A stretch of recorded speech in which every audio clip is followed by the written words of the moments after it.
Maksud saya kira-kira gini Pak. Ini mohon maaf Bapak yang rajin sholat ke masjid. Ini berarti Islamnya kan bagus. Imannya bagus. Tapi kan masih ada satu lagi. Apa?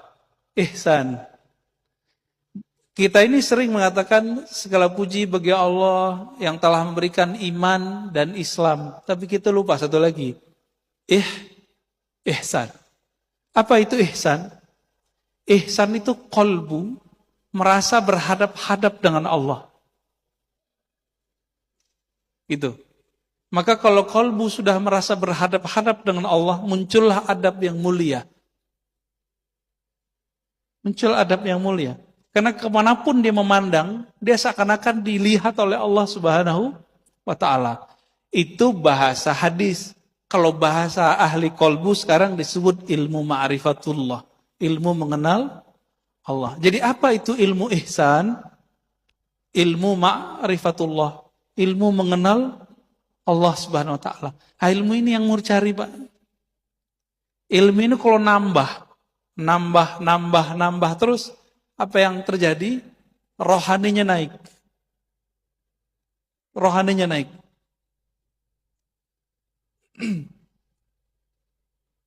Nah, kembali ke ya Tuhan nafsul mutmainnah. Wahai jiwa yang tenang, pulanglah engkau kepada Allah. Berarti jiwa kita dipanggil mau pulang. Oleh karena itu Bapak saudara makan Allah, setelah orang meninggal, itu bukan berarti masalah selesai. Bukan berarti masalah selesai. Ini kita loncat aja langsung ke surga ya. Di surga, semua umat manusia mencari cara supaya naik pangkat. Kita mundur dulu ya, mahsyar aja deh. Lebih gampang mahsyar. Di padang mahsyar, semua umat manusia mencari syafaat. Nanti di sorga, minta lagi. Ini kita yang paling gampang di padang mahsyar. Siapa yang mereka cari? Dicarilah Nabi Adam alaihissalam. Berharap namanya masuk ke dalam daftar yang diberi syafaat. Ternyata, Nabiullah Adam tidak punya hak untuk memberi syafaat. Sampai dapat izin dari penghulu para nabi. Maka Nabi Adam bilang, coba tanya Nuh. Dia adalah Rasul pertama di bumi. Ya, Nabi Adam kan di surga, lalu kemudian turun ke bumi. Maka yang murni di bumi itu Nabi Nuh. Nabi Adam udah separuh-paruh surga dan bumi. Apa kata Nabi Nuh? Wahai umat manusia, kenapa kalian mencari syafaat kepadaku? Aku pun butuh syafaat. Carilah Ibrahim. Apa kata Nabi Ibrahim? Saya punya salah 2 kali berbohong. Padahal berbohongnya benar.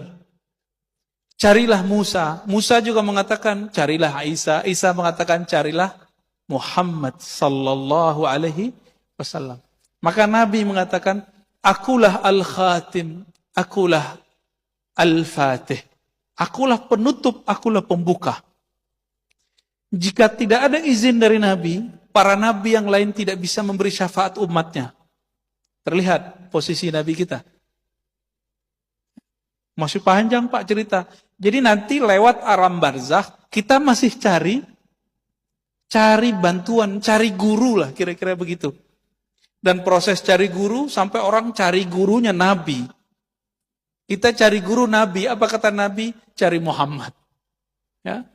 Sallallahu alaihi wasallam. Hadis ini sahih Bukhari, sahih Muslim. Lalu baru Nabi kasih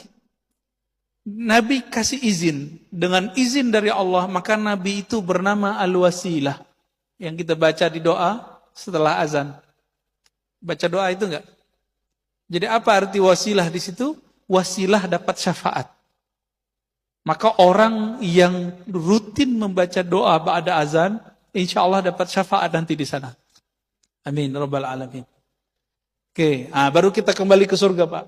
Di surga nanti, ini surga mohon maaf, surga yang ceritakan di Quran, itu kan surga seksual Pak. Surga makan, surga minum, surga syahwat. Bener kan? Fakihah, fawakih, apalagi kawaiba, atraba, itu semuanya masalah makan, minum, seks, hiburan, jalan-jalan, itu aja isinya. Jadi sorga yang diceritakan dalam Al-Quran, maka kemudian diceritakan oleh Nabi, di saat nanti semua orang sudah menikmati semua fasilitas sorga, mereka kemudian bertanya, yang punya sorga mana sih? Gitu.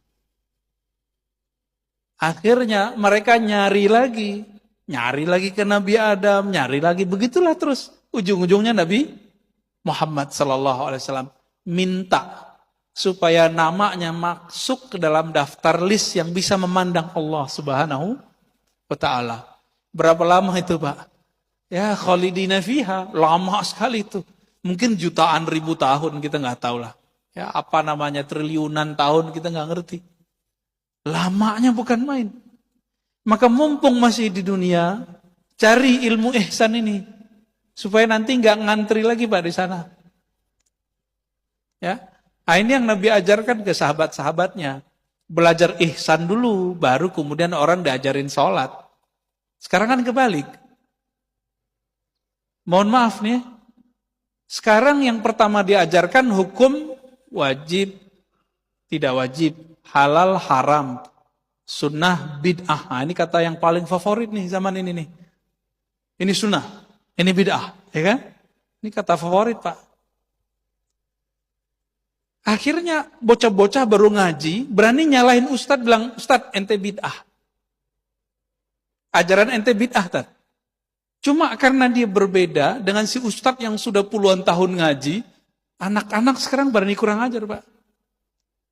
Orang-orang baru hijrah, baru ngaji di persimpangan jalan, bingung nih mau ngaji kemana. Karena pikirannya kemudian gak stabil, belum mutmainnah, setan bisikan, cari aja tuh mereka yang hitam putih. Yang kalau jelasin hukumnya jelas, halal, haram, sunnah, bid'ah. Dia lupa bahwa ajaran Islam itu warna-warni. Ajaran Islam itu fleksibel. Nggak boleh kemudian kita kenceng, nggak boleh. Nah, ini yang disebut bermakrifat dulu. Masih ingat ada seorang laki-laki, dia mohon maaf juga ya, menjima istrinya bulan puasa. Apa hukumnya? Bayar kafarah nggak? Bayar tebusan. Tebusannya lumayan mahal, Pak. Lalu datang ke Nabi, ya Rasulullah, ini untuk makan sehari-harinya nggak ada. Lalu apa kata Nabi? Kamu punya apa? Punya kurma. Jadi kurmanya dibagiin. Kurmanya jadiin tebusan. Apa kata orang ini? Ya Rasulullah, ini untuk makan anak istriku. Lalu apa kata Rasulullah? Ya sudah, ente makan. Jadikan kasih ke anak istrimu, itu jadi kafarah. Elastis, Pak. Kenapa orang hari ini kalau belajar hukum fikih, itu langsung saklek? Karena nggak belajar makrifat dulu, nggak belajar ihsan dulu, langsung belajar Islam. Ini akibat kebalik belajarnya. Nggak belajar adab dulu sebelum belajar ilmu. Akhirnya ilmu nambah, sombong nambah. Benar gak nih? Ya, ilmu nambah, sombong nambah. Ilmu nambah, suuzon nambah. Ini jadi musibah hari ini. Ya, musibah di mana-mana. Karena hari ini orang cukup, Pak, nggak perlu ngaji. Maka saya, Bapak yang datang ke masjid hari ini saya sangat apresiasi. Orang sekarang cukup ngandalin ini. Bener gak?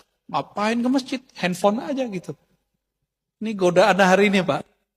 Maka kalau kita masih bisa mengunjungi majelis ilmu, kunjungi. Kan kita sudah ada protokolnya, apalagi yang ditakuti. Ajal di tangan Allah Subhanahu wa Ta'ala. Ya. Ada orang udah hati-hati, mati juga. Coba lihat tukang sampah tuh, Pak. Tukang sampah, jasanya besar kepada kita, nggak pakai masker. Sampai sekarang nggak ada yang kena COVID tuh. COVID ada, ya kita akui. Tapi karena mereka kuat imunnya, bagus berpikirnya. Maka Imam Sya'rani mengatakan, jangan kalian rendahkan tukang pungut sampah sama tukang sedot tinjak kita. Kenapa? Kalau bukan mereka, rumah-rumah kita, perkarangan kita akan bau, akan busuk. Nah, kita hormati mereka.